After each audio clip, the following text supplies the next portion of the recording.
Good morning, everybody. We hope everyone's having a good start to their day. Thank you for joining us for our continued 10 for 10 series on our Masters of 504. A few just quick housekeeping items that we've got. If you are not getting our invites, please reach out to us. You can message myself, email myself, any of the loan officers, Olivia, our marketing director, and we'll make sure that you're getting updated notices. We're very excited today to have Kimberly Holley present to us on the subject of special use projects. There'll be a few of us panelists that will be monitoring the webinar chat and then also the Q&A. So if you have any questions as we go along, we'll either answer those in the chat or we'll stop Kimberly and just kind of pose a question here or there or also at the end. So thank you very much, Kimberly. We're very excited to have you and take it away. I am our Colorado-based loan officer, and I am excited to talk to you today about special use properties. So we'll get started. Just a little bit about me. I've been with Mountain West since 2007 and love my job, love doing this, and excited to be with you all today. Today's discussion, we're going to talk about the definition of special use property and also how to structure it, and a few eligibility tidbits, feasibility studies, and just kind of cover the surface of what you need to know for special use properties. SBA defines a special use property as a limited market property with a unique physical design, special construction materials, or layout that restricts its utility for which it was built. An important thing to notice, though, is self-storage facilities and restaurants are not considered special use by SBA. So they do not have to have the additional down payment as the other special use properties do. SBA has given us a list of special use properties. However, it can be subjective if there's something not on the list, but highly specialized. Pretty much anything with in-ground pits, they consider special use. A special use down payment is increased. So instead of the traditional 50-40-10 breakout, if it is a special use or a startup, there is a required 15% injection. That means it's a 50-35 split. The bank or third-party lender is required to be at 50% of the project. Any additional down payment would go off of the SBA portion, so it would reduce the SBA side. If it's a double whammy, which we like to call it, startup and special use, it would be 20% injection. And again, the additional down payment comes off of the SBA portion, and the bank or credit union is at the 50%.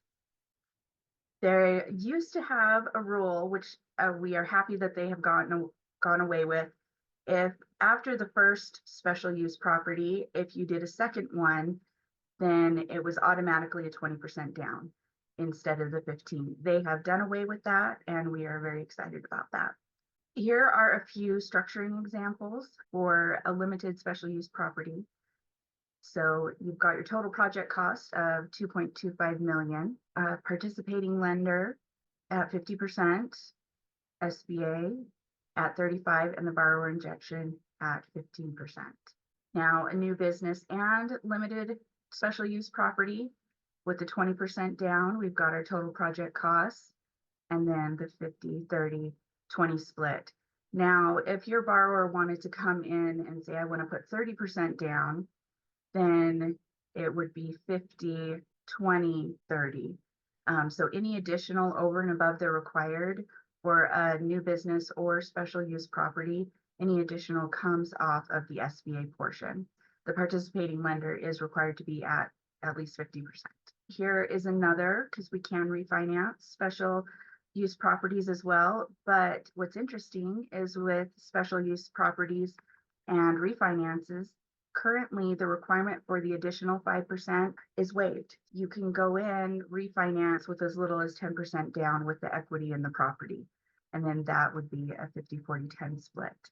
This one is refinance with expansion. So if you want to say there's a hotel property and they want to upgrade it and they have an existing lien on it, they have equity, then they can do an expansion project or an upgrade project to the property. It's just the project costs for the expansion need to be equal to or greater than the refinance amount. So it needs to be a 1-to-1 ratio, not including the equity. And again, it's a 50-40-10 split because of the waiver that SBA has now for refinance projects and special use. Another important thing to know is they can tap into the equity of an existing building to get a second building, so they can refinance their existing building to get a second location. So that is another refinance with expansion option. Eligible project costs, of course, purchase of land, ground up construction, remodel, building expansion costs. If it is a hotel property, of course, we'll want to include the PIP or the property improvement plan costs into that, the equipment and remodel. Purchase of an existing building, purchase of equipment, and equipment includes also those necessary things to run the business with a hotel or hospitality property, the TVs and the dressers and the mattresses, those are all considered equipment necessary to run the property, run the business. So those can be included, that short-term equipment within that loan. We can refinance commercial real estate debt, professional fees, contingency and interest reserve, and lender fees. We can't include purchase of a business, inventory, the franchise fees. Working capital can only be included as eligible business expenses on a straight refinance loan. There is the ability for us to tap into some of that when it is a straight refinance. A few eligibility tidbits that I thought was important to note on special use.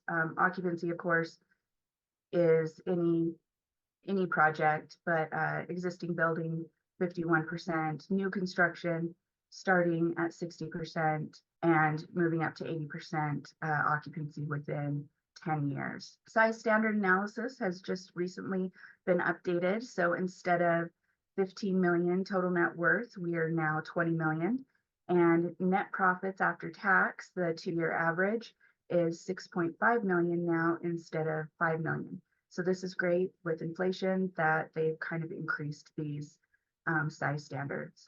Hospitality, we want to make sure that it is short-term stays, and we can do both flagged and non-flagged hotels are eligible. So a flagged, branded like a Holiday Inn, Hampton Inn, or something like that, we can do those flagged, but then also those bed and breakfasts that are smaller mom and pop shops, but not branded, we can do both. Overnight rentals, we have found that SBA has given them some extra scrutiny, and they have been harder for us to get approved through SBA. In order to try for approval, of course, we can't guarantee, but at a minimum, they need to have the correct permitting, licensing, zoning, independent website for reservations. So they can't do reservations strictly through like the VBRO or Airbnb. They have to have that independent website where they take reservations, and staff on hand.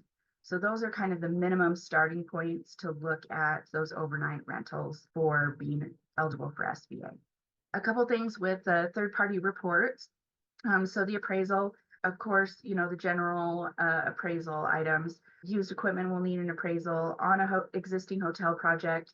We will want that equipment included in that appraisal. If they are buying a going concern, that can determine to some of the project costs with that appraisal. And environmental reports, important to note, especially just like a gas station or dry cleaner, we automatically have to go to a phase 1.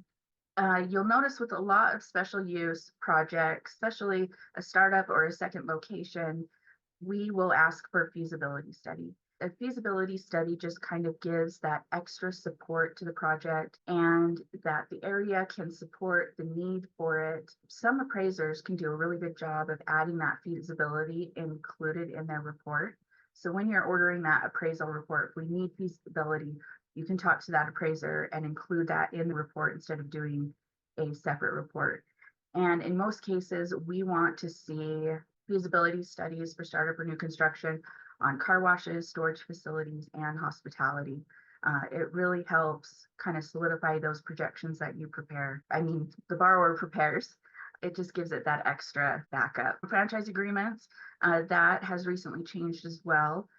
We do a review internally and then also with the SBA District Council, the local district council. Agreements are no longer reviewed for affiliation, but we do review them to see if there's any arbitrary oversight of the franchisee, and if the franchisee can move, it can go to a new franchisee. There's just a few, factors. We want to make sure that it's not an arbitrary situation. If it was on the old franchise directory, that review becomes even simpler. They aren't updating the franchise registry anymore, but we do have an archived copy of that. Management agreements, those are an important thing because special use properties, a lot of them have management agreements. Again, they are not reviewed for affiliation with the new affiliation rules, but we do look at them to make sure that the owner or business is not considered passive, meaning that they have meaningful oversight over the operations. Key points that SBA wants us to check and see and make sure are in that management agreement. The borrower can approve the annual operating budget, approve capital expenditures over a certain amount. They have control over the bank accounts and oversight of employees, meaning that they pay the payroll. They are employees of the applicant or the borrower and not of the management company. Additional documentation that we will look for in a few of the special use situations, startup projects, expansion to additional location. We'll want good projections and assumptions. We'll want to be able to discuss the availability of startup working capital and potentially debt service reserve, and a feasibility study. With the business acquisition component, whether they are paying anything for the business or not, if they are acquiring a building that has the same business running within that building prior to it, SBA is going to want to see the seller tax returns or sales tax statements, which we can get those usually easier in a hospitality situation, the seller's interim profit and loss statement, and we will want the seller to sign a 4506C. Flagged hospitality properties, we're going to want to get a STAR report, which also just backs up those financials and projections. And any PIP that's going to be completed within the next 18 months, we'll want to include that in our project costs. Affiliation, we have a fantastic webinar just on affiliation and the new affiliation rules on our YouTube channel. You can check it out. Spencer Davis is the presenter, and he does a fantastic job. The affiliation rules, I think, is best done on its own webinar. So I'm going to let you guys click on that and go watch this webinar on our YouTube channel. And now we have questions. I know this was a quick overview, but it's supposed to be a mini series, but you can always reach out to me and ask questions too if you come across questions or any of your Mountain West loan officers. We are happy to help you. Thanks so much, Kimberly. It doesn't look like we have any questions at present. Thank you so much for your preparation and walking us through special use properties.